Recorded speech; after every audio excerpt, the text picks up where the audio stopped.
Welcome everybody, my name is 𝐏𝐸 𝐂𝐨𝐻 and this is the Market Meditations podcast. We chat with fascinating people from around the world to extract mindsets, routines, stories and habits to help you build richer lives. Here's an episode where my team and I had spent ages doing research, prepped a whole bunch of questions and topics and then stuck to absolutely none of it because Messiah is a fantastic speaker who dived into finding cryptocurrency gems, managing your psychology, building your portfolio, building communities in the space, and really this episode has a lot of alpha for all traders and investors out there. Before we jump into this episode, don't forget that I send hand-picked market news, insights, and education to over 6,000 traders and investors 3 times a week. To get access to this, all you have to do is sign up to 𝐻ro𝐸𝐺.substack.com. And also a quick thanks to our partners 𝐸trust for making this podcast possible. There'll be more on them later. Market Meditators, welcome to another episode of the Market Meditations podcast. Today I have Daniel, also known as CryptoMessiah from Twitter, and also working on all sorts of projects in the community, which you will find out about very shortly here, joining me. Thanks a lot for coming, Daniel. Thanks for having me on, man. Now, for those of you watching through YouTube, you can see his background has a ape on it. And actually, he founded the phrase, which now belongs to the community, apes strong together. And this whole ape thing, which is a meme that's taken a life of its own. Daniel, not just with this meme, but you specialize in building communities. Well, is this a natural thing that comes to you, or was that an accident? I will say it's definitely something that comes naturally, but it is also something that I just stumbled into. You know, people all the time will say, you know, well, he's a great trader. He's a great trader. But the reality of the situation is I'm not a very good trader at all. You know, I definitely have been trading for a while. I know my way around a chart. I know how to, you know, draw levels and, you know, draw my fibs. You know, but all this, you know, TA. Can I curse on this stream? Go to town. Okay, I thought you said no for a second. I was like, man, I'm really gonna have to be careful here, because you know I have known to have kind of a potty mouth, or I have been known to have a potty mouth. But anyway, it was just something I really kind of stumbled into. You know, I've got a strong sales background. A lot of people don't know this about me, but I actually failed out of like 4 different universities, including like some of the top universities in the country. You know, I was just a little shit. Typical, you know, rich kid goes to college and entitled, smokes too much weed, drinks too much. You know, maybe a byproduct of a sheltered upbringing a bit. But, you know, when I got a little bit of freedom, I really, you know, took it and ran with it. But eventually, you know, I met a girl that I loved. She was a baller, you know, a straight A student, you know, doing everything right. I knew that she was the one. And I was about to fail out of university number, what was this? 4, yeah, at the time. And, you know, I'd been selling supplements at GNC for, I think, 3 years at that point in time. And when I came to the realization that, you know, hey, like, she has it going on and she's about to graduate and, like, she's going to leave me because I'm a loser, you know, I had to do something. I had to get a grown man job. So I actually ended up selling cars at a Kia dealership for a bit over a year. And that's when I found out that, you know, I was the top salesman at my GNC for years and years. You know, nobody could touch what I was doing. But when I sold cars, you know, I did really well too. And that's when I found out that, hey, you know, maybe I really have a knack for sales. And I can, you know, make the relationships, I can build the rapport, you know, I can crush any objection anybody has. And selling cars really taught me to be emboldened in the sales process. You know, more than anything, selling cars is hard. You know, people will give you a million excuses as to why they don't want to purchase the car. So you have to be ready to really shut, you know, all of that stuff down. Eventually, I mean, selling cars sucks though. You know, you work like 6-7 days a week. Your hours are terrible. You know, the money is very up and down. You have a great month, and then, you know, the next month you might not sell any cars. So it's really rough. So I actually pivoted that, and I've always interviewed really, really well, to a job managing an insurance office. You know, I literally don't know how I got that job because I was totally unqualified. But the thing that actually sold the guy, and I know this is kind of cheesy, but, you know, at the end of my interview, I asked him when my start date was. I said, you know, and he started laughing and he said, okay, he goes, I wasn't going to hire you, but I'm going to hire you now. And I was like, what? Like, what are you talking about? And he goes, well, you just assumed the close, you know, you closed me on this. and I did really well selling insurance. That was the first time in my life. I had no degree. I was making six figures a year. And that was more money than I'd ever seen in my entire life. I had been living in roach infested apartments that cost $350, $400 a month. So I did really, really well selling insurance. I took in an office and I brought it to, I think, the number 3 office in the country out of 400 or something like that. But eventually as an older man at that point, I was 26, I think, I just said to myself, like, this isn't it, like, I'm making great money. And when in my younger years, I thought money was everything in life. I thought that that's how you get respect. That's how you get clout. That's how you have power. You make more money. And that's like really the purpose of all of this. But I wasn't feeling intellectually stimulated. Everything just seemed too routine, too monotonous. So I'd actually saved up money, enough money to go back to school for 1 year. My parents had cut me off. They're very wealthy. I was not. They cut me off a long time ago. They left me to a life of poverty, which was a great learning experience, by the way. But I came to my father and I said, look, I've raised enough money to go to school for 1 year. I said, will you sign a contract? Because he's like that, like, we've got to sign a contract. He's like Mr. Business, right? So I was like, will you sign a contract with me that if I pay for my first year of school out of my own pocket with my money, because in the past, all of my failures were parent sponsored, and I make all A's. I said 1B, the deal's off.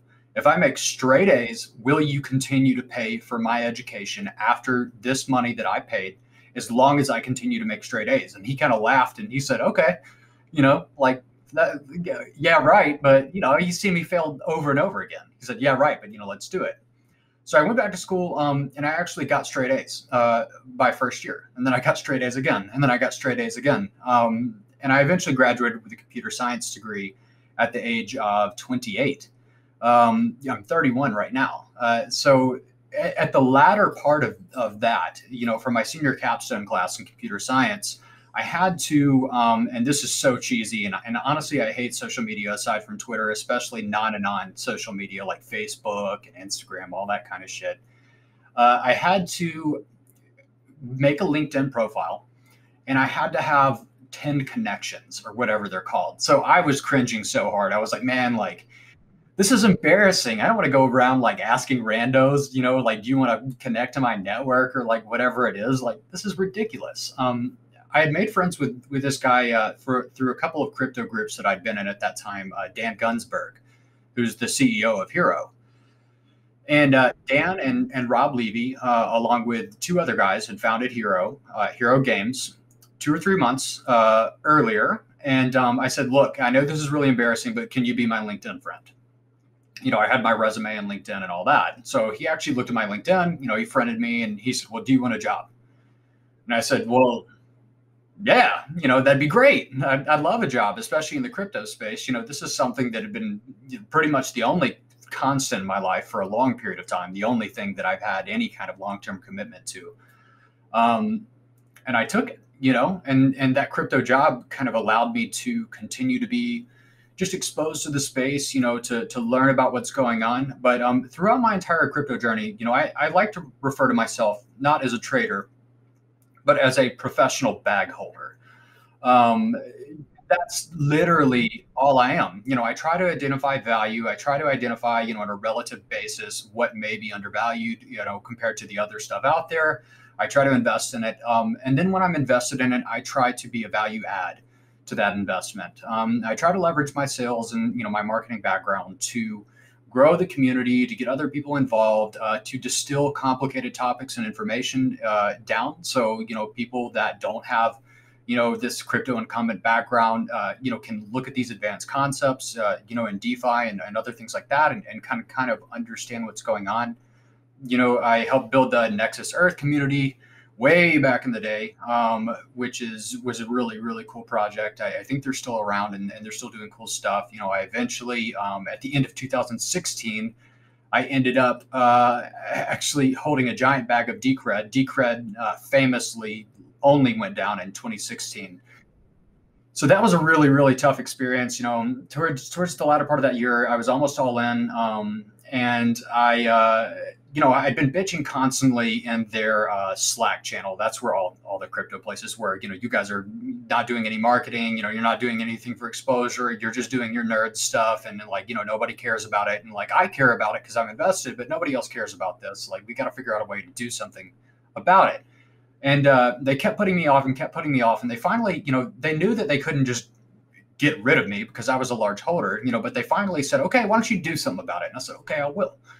So I went into the 𝐉𝐨𝐬𝐧 Slack because there were some other Decred holders in there at the time. And I said, hey guys, we're going to blow Decred up. We're going to blow this community up and I need some help. Is anybody in? And Coin Artist from Twitter, who was also a large Decred holder, was like, let's fucking go. Like, let's do this. So, she and I actually got together and built that community and generated all sorts of hype and stuff like that. Little did we know that like life-changing money was just around the corner, when 2017 hit. So that was a really, really good experience. And that was probably the first experience I've had, really building a crypto community. And I discovered that, I can build a community really, really well. When I invest in something now, I've got a large social media presence and I do have a lot of experience in this space. So, that naturally does give me an ability to take all of this stuff, distill it down, and put it out in a way for the average Joe to digest and see if it's for him or not. So if I'm in something now, I try to do everything I can to be a value add, to grow the community, to, a lot of these programmers just don't understand, the marketing side of things, the sales side of things. And, I've got a programming background, so I understand where they're coming from. But, my goal here is not only just to be an investor, and a freeloader. And that's something, we see a lot of in the crypto community where people invest and they bitch at the devs constantly. And, they want the devs to just make them rich. But if you actually think about that, that's an incredibly like entitled opinion. You just buy something, so you're entitled to somebody else working to, making you wealthy. Like that just seems a little crazy to me. So when I buy something, I try to, in my own way, rally the community, push forward initiatives, suggest ideas to improve the project in any way I can, do things to raise exposure, things like that. So that's kind of the short version of my life story over the last 10 years, I'd say. I can tell this is one of those episodes where I've got a whole bunch of stuff prepped and I just throw it out the window because there's so much content and what you've given me to angles I want to dive off, things I want to find out. Rock and roll, man. Yeah, whatever. Dude, that's an incredible story. And one thing I've noticed with a lot of guests that come on, really good salesmen are really good storytellers. And that was an engaging story. I was hooked. I love the details, the way you draw attention to things. And I'm not sure you thought about it this methodically, but could you break down the sales process? Like, how would you break down the art of sales and how does one develop the skill? Well, you've got a lot of people, and of course there's that old, sell me this pen meme, right? And then I think that was popularized by Wolf of Wall Street, where everybody kind of saw that and it kind of became a meme after that. But, selling something isn't about telling somebody about the item that you're selling. Anybody can do that. For example, when I'm selling cars, nobody wants to hear me say, yeah, it's got a 2.0 T engine, it gets 20 miles to the gallon. You have to make emotional connections with people and you have to have people understand the actual thing that you are selling and how it can improve their life. You have to put them in the situation where they are in possession of this item. And that requires a lot of empathy. You have to be able to put yourself in that person's shoes and you have to understand the exact feelings that they would be having if they did or come into ownership of that item so that you can walk them through those feelings and you can guide them through those emotions. And not only that, but you have to be able to anticipate, through being able to profile somebody you're selling something to, any kind of objection that they might have. I always tell people a good salesperson, the only way to not buy what they're telling you to buy is just to say one word, and that's no. And you've got to walk away, because if you give them a reason, and that's natural for humans to do because, humans don't want to come across, most humans, as rude. Humans don't want people to think that they've wasted their time. People will say, oh, I can't buy this car because, it really doesn't make sense to my budget. And that's to me like, okay, well, I just sold you this card because, we've already discussed your budget, and actually let me show you how this does make total sense for your budget. And by the way, the old card that you're driving, like, have you factored in the potential service costs and, this and that could be upcoming in the future? So this could actually be a better financial decision for you, if you were actually to, be able to come in and make this happen. And by the way, like, yeah, your friends would love it. Do you ever have a moral code with that? Like, is there a line you don't cross? Because all sales is, and it's something everyone in business has to do. I do myself, so I'm not saying, hell, you emotional manipulating salesman, but there is a huge degree of emotional manipulation. Do you set boundaries or lines for yourself? How do you decide where that goes? Well, here's the thing, especially when I first got into selling cars, I did struggle a lot with the moral side of things, because I'm naturally a huge softie. Anybody that knows me, knows that there's tons of guys in crypto that have gotten wrecked that I've given a second chance just because I've been successful and I've been able to say, here, take this money. Don't ever talk about it. Don't ever repay me. Like, but this is a second chance. You're not getting another one. I've helped a lot of people out of bad situations, et cetera, et cetera. I really do have a soft spot for the human condition. And part of that is just because I have suffered so much, in my early 20s. And, I know what it feels like to be in a situation where you feel like there's no hope. But at the end of the day, with sales, you're not the one that is forcing somebody to buy something. Your job as a salesperson is one thing, and that is to put the facts out there, to take them on their emotional roller coaster, to make them feel what it would feel like to actually be in ownership or possession of something. And at the end of the day, they have the ultimate ability to make that decision. Nobody that bought any cars from me, I didn't make them sign that paper. They signed it, and maybe they didn't want to, but that's not my problem. That's their problem. As a salesperson, that's a very difficult thing to come across with. And there were situations where I said, look, don't talk to my manager, but I think you should just get up and walk out, and I'm going to go tell him, that I just couldn't close the deal or something like that, and you'd go in there and, this, especially in the car biz, like your sales manager, you idiot, if you can't sell this car, I'm going to get somebody else that can. This and that. But, there's people that come in to buy cars that have mental disabilities and, or just, you look at their situation and that they can't afford it. And that you'd be, impacting their life in an adverse way if they actually did buy it. And it's very difficult. And some people just don't give a shit.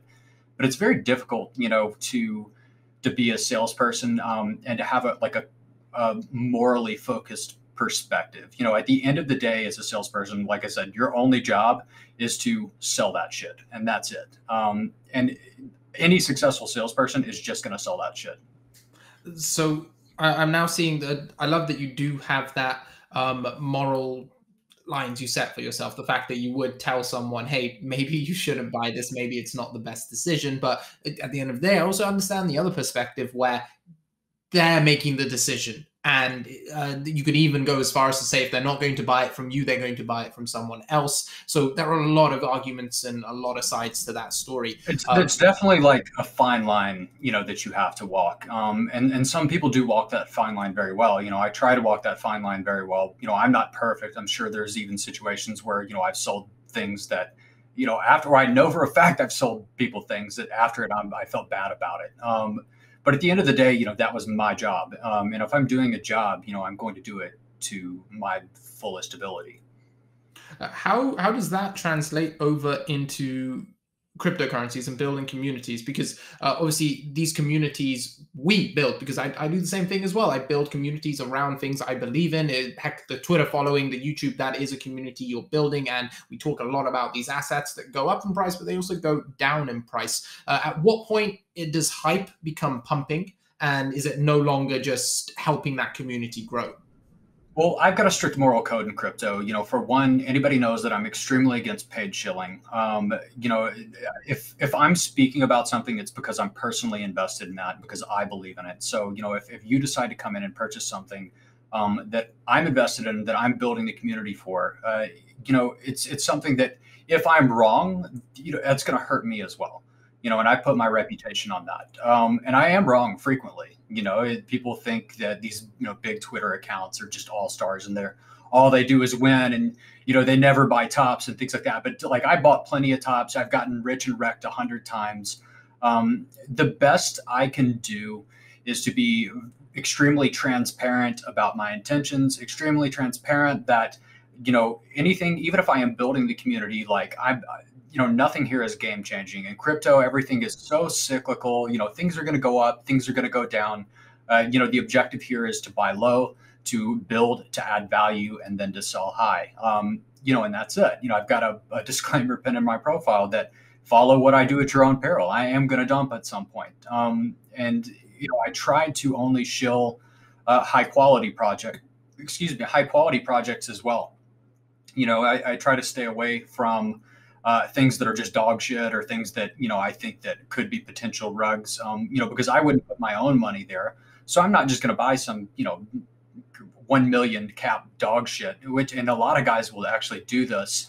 They go in, they buy this, $500, $1 million cap coin. They've got 50,000 followers on Twitter. Hey guys, I just found this amazing new gem, like, you've got to buy this. And you look at the liquidity in the market, and there's $300,000 worth of liquidity. And, with 50,000 people following you, like, no shit, that's probably going to pump 3 or 5X. And then you're, going to dump it. I think that that's really immoral. So there's, liquidity requirements as well for anything that, I'd want to talk about.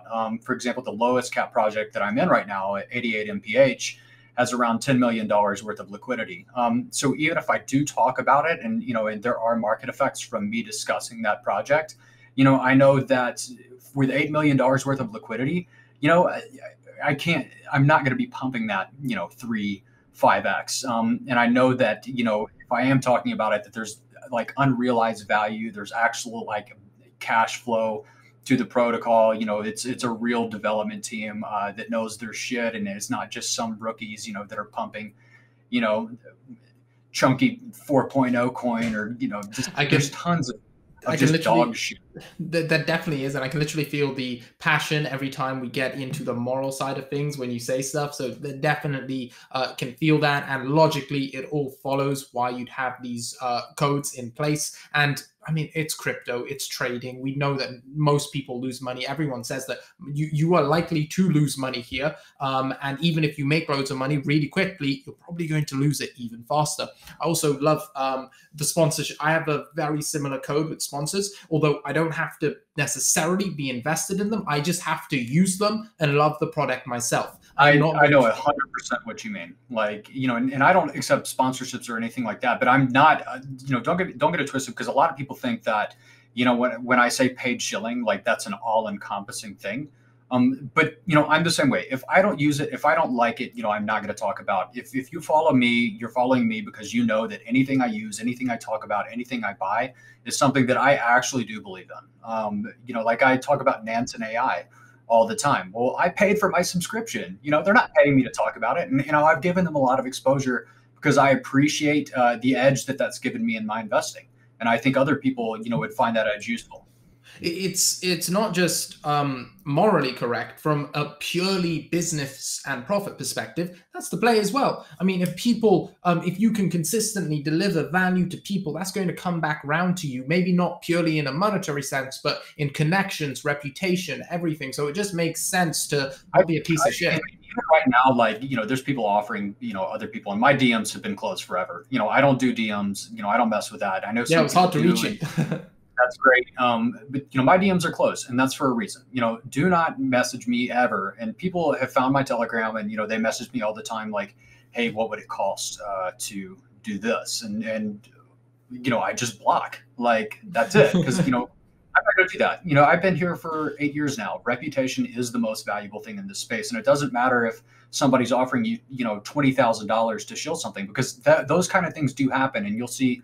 Especially on YouTube, it's a huge problem. A lot of these extremely popular YouTubers will accept $20, $30, $40, $50,000 to shill just dog shit. And then people have actually traced down their addresses, and as they're shilling it on their YouTube to 100,000 plus subscribers, they can see these people offloading, coins onto their audience. I think that's so fucked up.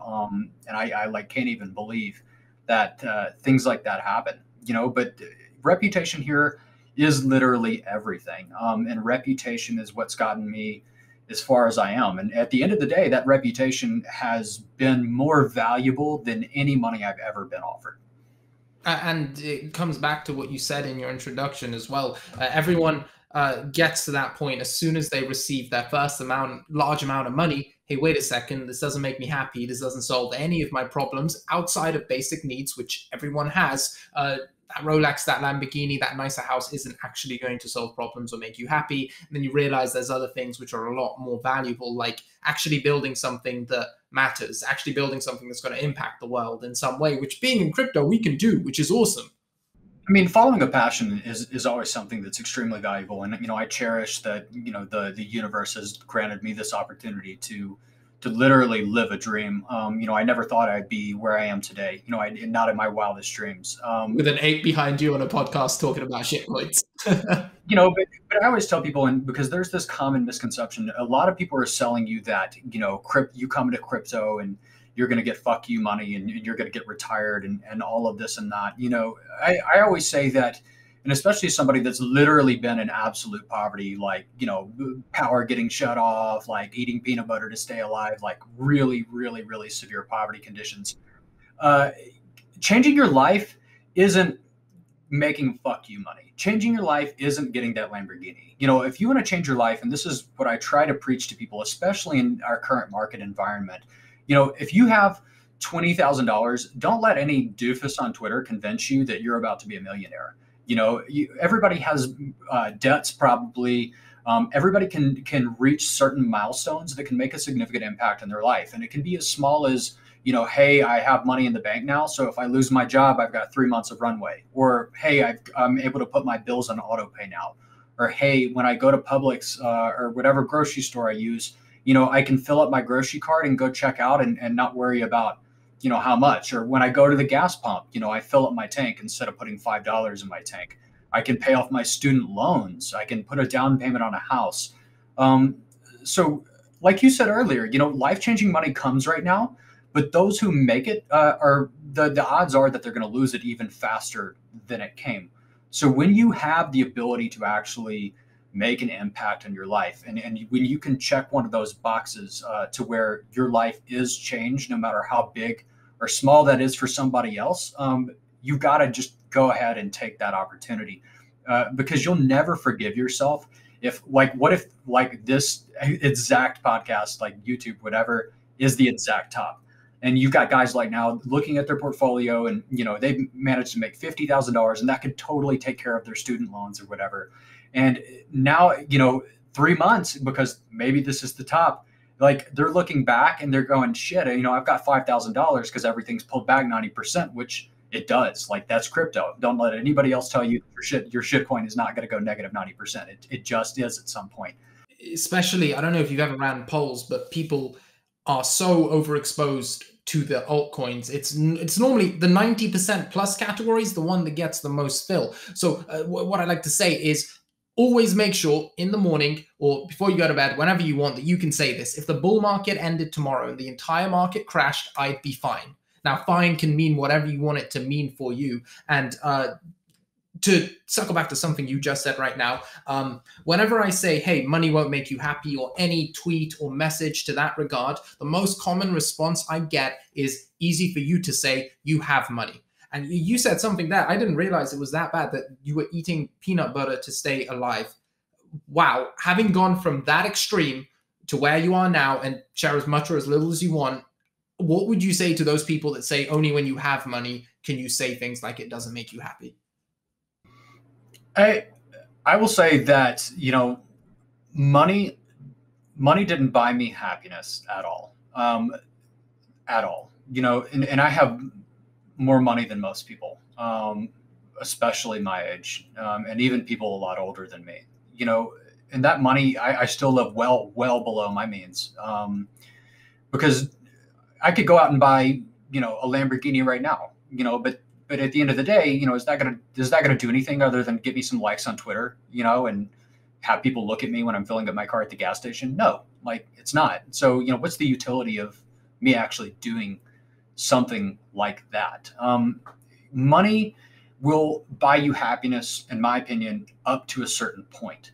And money buys you happiness, you know, and I'll say that inflection point, if you will, is the point at which money no longer becomes a stress point in your life. And that means different things to different people. You know, different people live different lifestyles, different people have different requirements, different basic requirements, you know, for standard of living that can make them happy. You know, maybe for you, the point at which, you know, money buys you happiness and then it's diminishing returns is like the bills on auto pay was one of the best things for me ever. You know, that's such a stress for so many people that that are in those shoes, you know, that know that like they've got to pick which bill to pay one month. Like, am I going to get my fucking cell phone turned off this month, or am I going to get my power turned off? Or are they going to cut my water off? It's insane that I mean, people will literally cut your fucking water off. You know, like, what are you going to do? You know, if somebody turns your water off.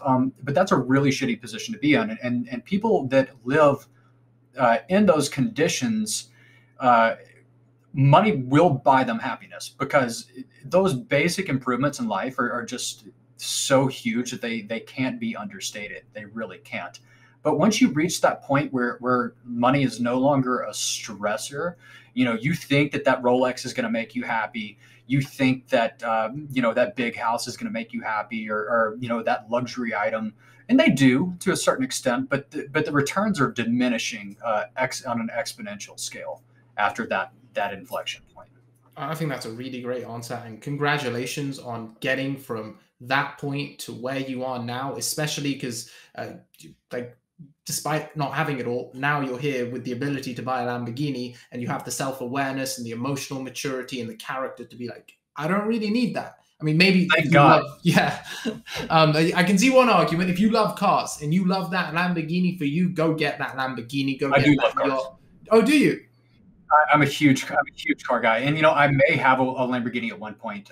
But here's the thing, you know, people will, you know, make $500,000 and that'll be their net worth, and then they go purchase a Lamborghini. No God. You know, I can't imagine anything more idiotic, you know, than that. And you see this on Twitter. You know, there's all sorts of posturing and, you know, dick size contests and things like that. You know, where people try to flex on other people. Look at what I have. You know, look how successful I am. You know, that's just tiny dick energy. You know, like, I don't need anybody to know that I'm successful, because I know that I'm successful. And there's a huge difference in being actually successful and just LARPing as successful, wanting people to think you're successful. You know, if I ever did buy a Lamborghini, like, my net worth would probably have to be $20 or $30 million. I'm not there yet. You know, maybe, who fucking knows where this alt season's going. But I mean, there's like a line to where, you know, little things like that, buying a car, you know, which is something that is so fucking stupid, spending $200,000 on a car.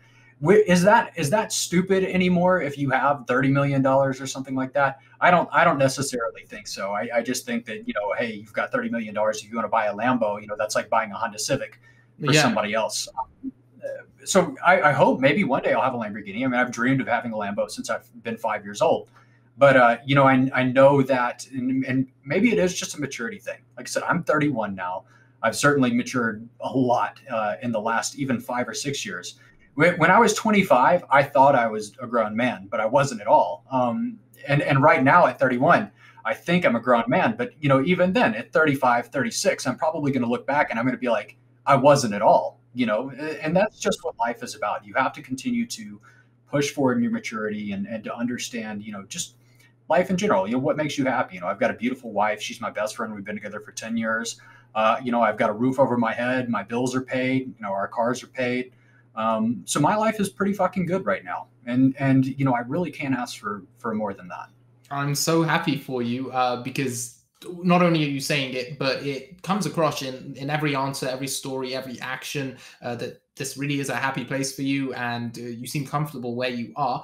You also seem to be doing something you really enjoy. Like I said earlier, the passion comes through when you talk about building these communities, working with these projects in crypto. Sounds a lot more exciting than insurance. And for the listener right now, who's talked about some deep emotional stuff, which I think they gain a lot of value out of, I'm sure they're also waiting for some alpha. So let's start with gems. Like you have to have a process for picking these communities that you try and build. How do you pick them? That's actually not an easy answer, because there's so many factors, that go into that. A large part of that factor is actually, and people will totally hate on this answer. A large part of that is kind of a gut feeling. But here's the thing: my gut feeling is not your gut feeling. My gut feeling is like a subconscious representation of knowledge gained over a period of 8 years. Where somebody else's gut feeling might be that, oh my God, this influencer just talked about this is the next big thing, and so I'm going to get in, with all my money. It's different for me. The most valuable thing that I've done in the 8 years I've been in crypto is networking. And I always encourage people to network because, I've met so many great friends. I've literally got friends right now to where, God forbid, if something happened to me, if I were to die, that my wife could call on the phone, people that I've never met in person, that I would trust 100% to help her out, to be able to access, my money, to be able to get, all my shit out of all these DeFi contracts and, this and that. But it's funny to even say that, that this stranger, to somebody else who is somebody that I trust, absolutely, 100%, is somebody that's just kind of walked in my shoes, somebody that I've gone through the shit with, somebody that, we've gotten rugged together and, we've invested together. The most valuable thing anybody can do here, and this might seem like it's not alpha, but it is to make friends in this space. And that kind of even plays into the ape together strong meme, because it really is true. If you can make friends in this space, and your friends can make friends and you have your crew, you can make better decisions together. You can help each other out. And not only that, but the brotherhood, too. It's very difficult as a crypto guy to have friends in the real world. And I've always been somebody that, I'm friendly with everybody, but I've got very few actual friends, because it's very difficult for me to connect with people, out on an extremely deep level that haven't walked in my shoes. Like, what the fuck am I going to talk about? When I'd spent 12 hours a day on crypto, 7 days a week, and I have for years. A lot of people understate that as well. Just how much time commitment actually being successful here requires. They think that all these people are just coming in and buying this and buying that and winning. Like, dude, I'm sitting there looking at my fucking monitor and talking to people. I literally, what I do all day is chat with people. But it's not chatting with people like, yo, check this meme out, although that's certainly a part of it. A lot of it's chatting about doing research, passing each other research back and forth, reading white papers, looking at social media, doing on-chain analytics, which is one of the beauties of DeFi that I've been able to really capitalize on, is actually going and following the smart money. What are these whales doing? What are they interested in? You can look on-chain and see when whales start offloading, and you can merge that with technical analysis to say, hey, we're at resistance, and these top holders in this coin, which have been diamond hands, they're starting to sell. So maybe it might be a good idea for me to start to sell too, because they're gonna bring the market down. Nobody's gonna get through their walls. But make friends here. We've got a Telegram group called the Trading Pit for Hxro. It's a shit show. I will say that it's a very high signal to noise ratio. If you join, just be prepared for that. The link is pinned in my Twitter profile. But what I always encourage people to actually use that for, aside from there's a bunch of apes in there that are doing all sorts of crazy DeFi shit, is to find your crew, and then break off and have your own, smaller group where you can have your homies that you do research with, that you get rugged with, that you have these experiences with.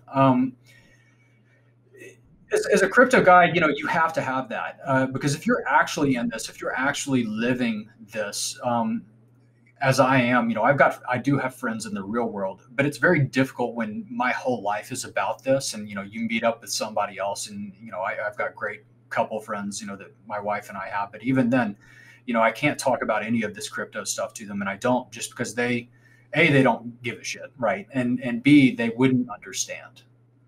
Well, I just want to dive into that and reaffirm to everyone listening that I am about 4 years behind on the journey where Daniel is right now, and I can fully 100% attest to the fact that that was straight alpha right there. The fact that people think you can perform the same just doing technical analysis versus diving into the roots of the community, talking to loads of other people, getting access to all this information, all these different strategies, just as profitable, if not more profitable than yours. It's game changing. And when I started properly networking, not just for fun or exchanging memes like you were saying, although that is a very important part, actually getting to know people, the people behind the projects, you start gravitating towards similar people, finding the groups that are trying to accomplish the same things you are. And if you're kind, if you're capable, and you've got the right work ethic, why wouldn't anyone want to introduce you to that group, work with you, grow with you? So I guess the alpha becomes cultivating the right personality traits and being the type of person that other people want to work with. And yeah, so you gotta be a contributor. You know, you can't be a mooch. You can't, you know, make friends with people, because of course, you know, as somebody that's been here a long time, I get people all day, you know, trying to be my friend, and I respect and I appreciate that and I understand that.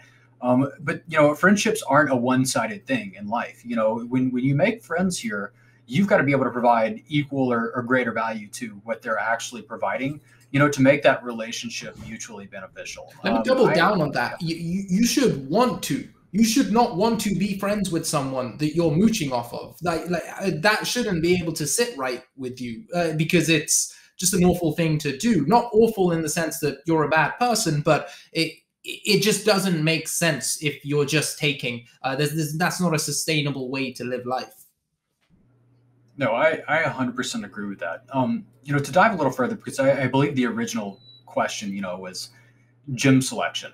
You know, networking is a huge part of that. You know, I love getting tips from friends because there's only one of me, unfortunately. You know, I can only do so much research. And, you know, like I said earlier, you know, I work my ass off. I literally am in the trenches 12 hours a day. My wife hates it, but I keep telling her, like, just bear with me for a couple more months, you know, and God willing, like, you know, we're going to be in a really, really good position for the rest of our lives. You know, just trust me on this. Like, and she's been very understanding of that, and has really given me a lot of runway, you know, to do this and to change our lives. But I mean, I'm a work addict. I'm constantly networking. I'm constantly researching. I'm constantly reading these white papers. It's literally nonstop. My friends are too, though. And when I have that power, when I can add my power to the power of 5, 6, 7, 8, 9, 10 other guys that I know their shit, that I know are good, that are doing the same thing, we can cover a lot of ground, you know, a lot of ground that one guy, even the best guy, can't cover. Typically when I invest in things, I do search for lower cap, not micro, not gym, but lower cap. And, you know, I also look for something that I think is relatively undervalued. When I say relatively undervalued, you know, maybe it's filling a new niche, you know, that has yet to be explored. And I think that this niche is something that's going to take off. I wasn't invested in this, unfortunately, but a great example of that concept is something like NFTX, you know, which has brought liquidity to the NFT space. Everybody that knows me knows I literally despise NFTs in their current form. I think it's the stupidest fucking thing ever. But I do think in the future, NFTs have a huge place in this crypto movement. Maybe that manifests itself in terms of like in-game items and stuff for video games, because as somebody that's been a huge nerd my whole life, I mean, I'm a Trekkie. Like, I've watched every Star Trek there's ever been like 10 times. I've watched all the Stargates. I've watched, you know, I've literally Battlestar Galactica. I've watched the Lex, which is the nerdiest shit ever. Most people watching this probably haven't even heard of that. But, you know, like the point here is that it takes a different, you know, when I invest in something, you know, I am looking to hold for a bit. I am looking for multiples. You know, I would like to invest, and I'd like to be able to 5x, 10x, you know, given time. I've got people asking me all the time, you know, how long are you planning on holding this? And, you know, the answer is, well, as long as it takes. You know, nobody knows that something's going to go 5x in 3 months. You know, if we did, then we'd all be in the right place at the right time, and we could be operating with maximum efficiency, because, you know, you could always be in the thing that moves first, and then you could always rotate to the thing that moves second. But the reality is that things are going to move when they're going to move. I try to be invested in things that have rapid development. I need to be invested in something that has enough liquidity for me to operate. So that's a big part of it as well. If there's not $5-10 million worth of liquidity, it doesn't matter if it's the next Bitcoin. I'm not going to be able to get in there and operate efficiently. Is that how you manage your risk? By selecting carefully things which have enough liquidity? Is there anything else that goes into managing? Here's the thing, because I can come in and I can buy the biggest bag in the world, of something that doesn't have any liquidity. But if something goes wrong, and something, especially in DeFi, often goes wrong, how am I going to be able to get out? You're not rich. You haven't made any money until you sell. So if there's not ample liquidity for you to sell into, then what are you even doing? How are you ever going to exit? And of course, sometimes when you enter, the liquidity conditions are lower than ideal, but you can have a vision to where if something is going to fill a niche like the NFTX and with the end game items and stuff like that. And I remember where I was going with the nerd train of thought. But if you actually can, invest in something that is going to fill a niche and that you think is going to be really big, and you have a thesis and you act on that thesis with conviction, and it ends up being right, then the idea is by the time you're ready to exit, then ample liquidity will exist. But even then, that's a risk. I entered Bancor a couple of days ago, not only because I thought from a fundamental perspective, it definitely had a lot of unrealized value to capture, but also because the liquidity is insanity for Bancor. You can buy a big position and exit with probably less than 1% slippage at any time, which is super rare, especially if you're trading with a certain size. So it's a whale's playground. It's super friendly.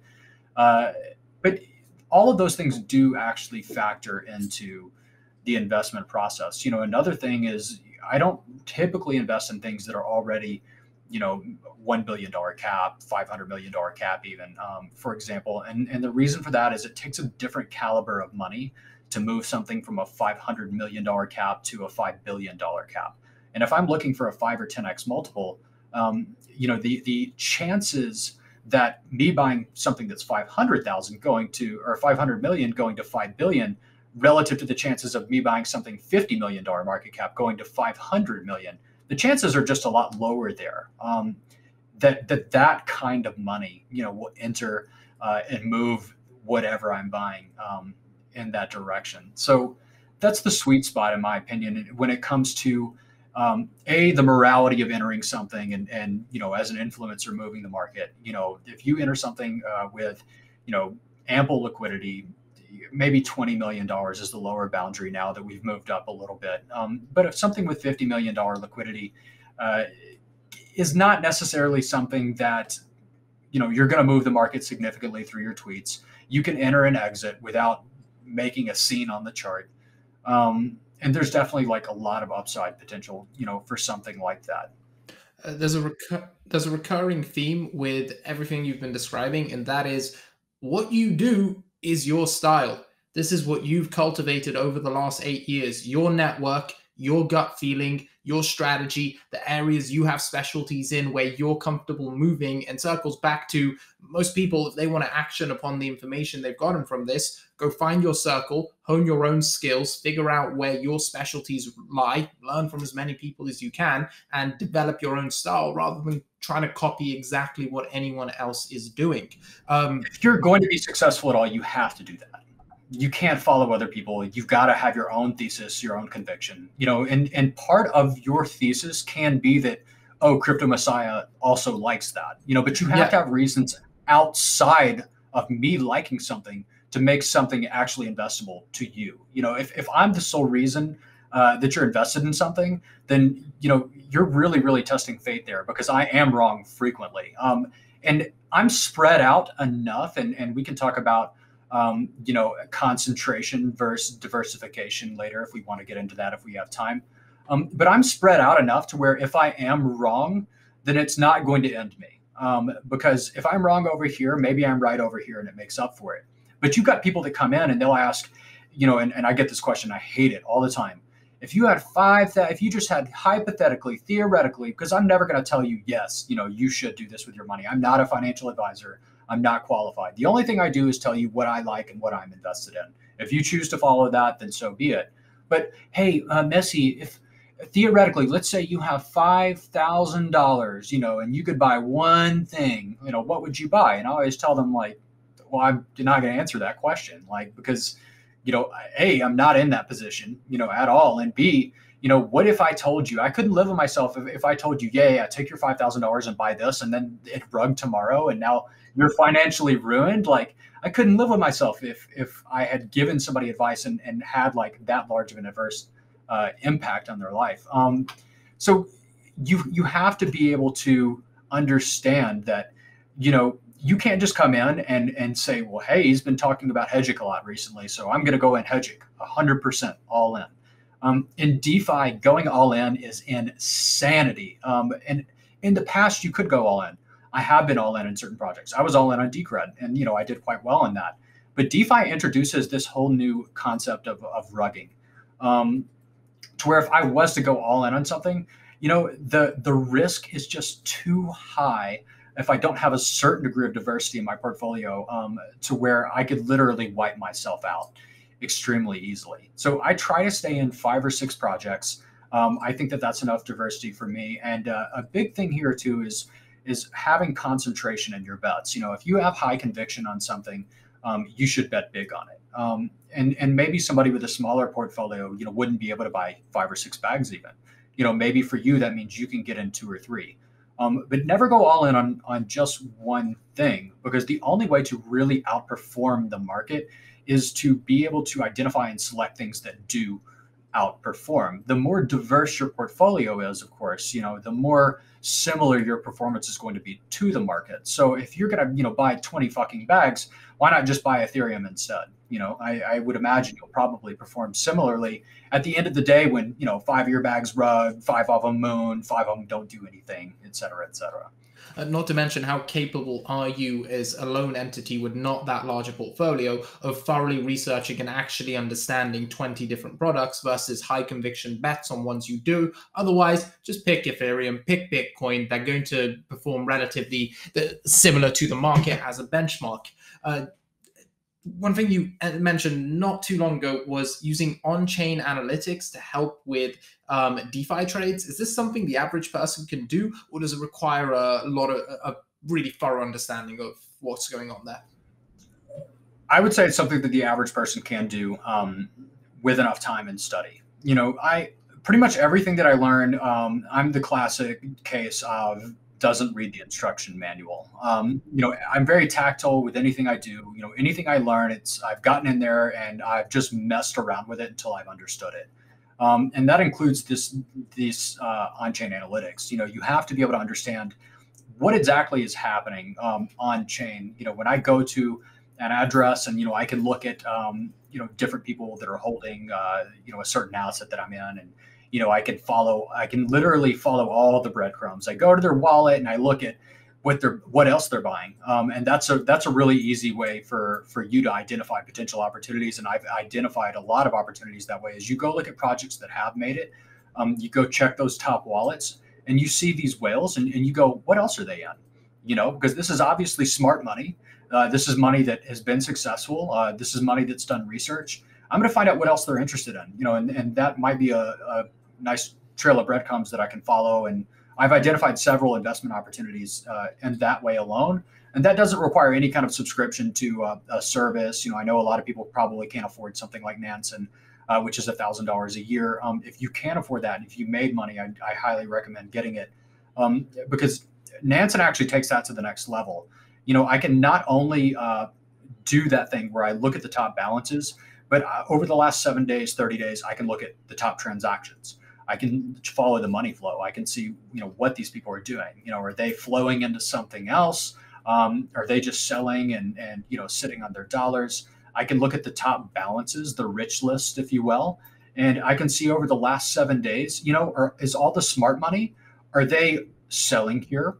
Are they buying here? It gives me some historical context to what I originally described, which is just going to good shit, looking at the whales and seeing what else they may be interested in, and then looking at the market caps and other things and seeing if that fits your investment criteria.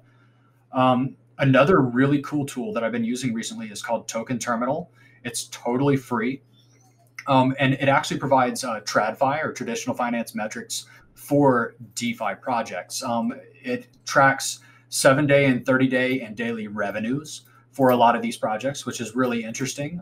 It also tracks PS ratios, which is essentially a market capitalization divided by the revenue of the project forward projected over a year, which is a really, really interesting statistic because it allows me to compare things on a relative basis. It normalizes everything that I'm looking at and standardizes everything. So for example, 𝐻IC, which is something that I've been talking about for a while and that I'm extremely bullish on. I go look at 𝐻IC and I look at the 7-day or 30-day revenue for 𝐻IC, and I see that at a $180 million market cap, 𝐻IC has produced, I think it was $7-8 million of revenue. And then I can go look at something like 𝐉𝐸, which at a $6 billion market cap has produced maybe $5 or $6 million of revenue over a 30-day period of time. And you have to start asking yourself questions then. On a relative basis, is something, if all things were equal, and I know they're not, because there's so many other things that factor into this, the strength of the community, the token economics. There's literally a million different factors, but let's assume all things are 100% equal.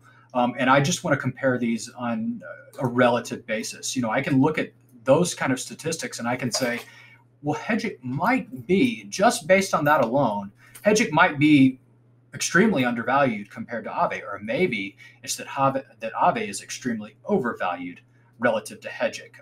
But there is that spread there that can contribute to your investment decisions. Another one of those is 𝐉𝐸, which at $1 billion market cap is doing like $9 million in revenue over 30 days. And then you got things like 𝐉𝐸. But even then, you're not comparing to apples, because 𝐉𝐸 is a lending platform and these are not. One is an options platform and one is an MEV extractor. But that's kind of the way you have to think about this. Another way you can think about things on a relative basis are just comparing market caps, understanding in the current market conditions what kind of market caps make sense. Right now, the best DeFi projects seem to be around $5-6 billion cap.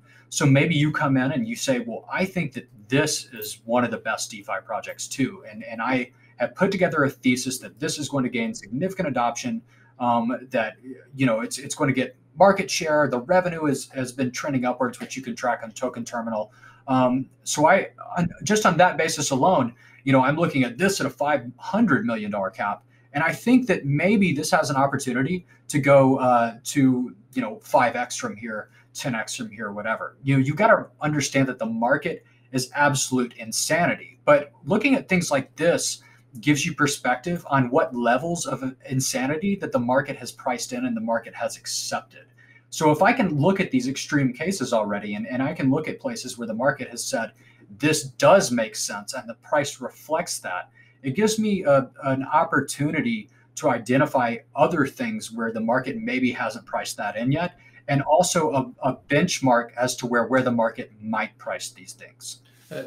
You'd make a great poker player, Daniel, and I think you already know that. I can see the game theory playing out in your mind because, there are an infinite number of variables. At the end of the day, we have to narrow down, cut out the noise, pick out what we think is going to be important or significant, and then form hypotheses around that. I like to imagine a meter from bullish to bearish that shifts with every new piece of information, but it's centrally founded upon one strong thesis that has proved historically to work for me again and again. And appreciate the was that a 4-parter with different platforms people can use, different strategies people can use, a huge amount of value. And we're already 20 minutes over, but I couldn't stop you. You were so incredible, such a good talker, non-stop value from both an emotional perspective and a applicable perspective, not to say that any are different. I'm sure people can use both in practice as well. Daniel, thank you so much for your time. I really appreciate it. We didn't get to talk that much about 𝐷ro. So could you, for the outro right now, shill the hell out of 𝐷ro to our audience, please? Okay. So I've been working at 𝐷ro for about 2 years now. I'm very, very proud of being a 𝐷ro employee. Everybody that comes to my profile, they can see that, here is my pin message.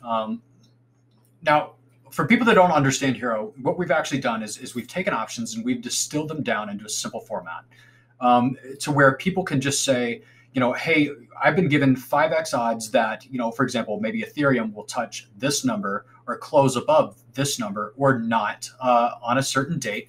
And I can get in and I can actually take that bet. Options are a really interesting thing when applied to cryptocurrencies, because derivatives trading has become so popular recently.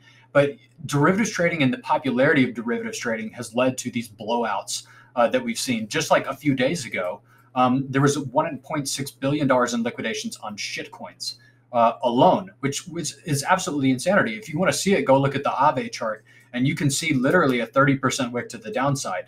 And literally, that was just people that had been longing their longs, and they got liquidated. Their accounts were gone. I can't imagine being in a situation where over a long period of time, I've built up a stack and I've gotten incredibly greedy, and then one day it's just boom, it's gone. So options give you the opportunity to take advantage of a nonlinear instrument, to take advantage of something that is leverage without the possibility of liquidation, which is really, really interesting. And what we've done is taken those, distilled them down, and presented them in a simple format to where you don't have to understand what theta, rho, gamma, delta. You don't have to understand what the Greeks are or anything like that. It's just very simple.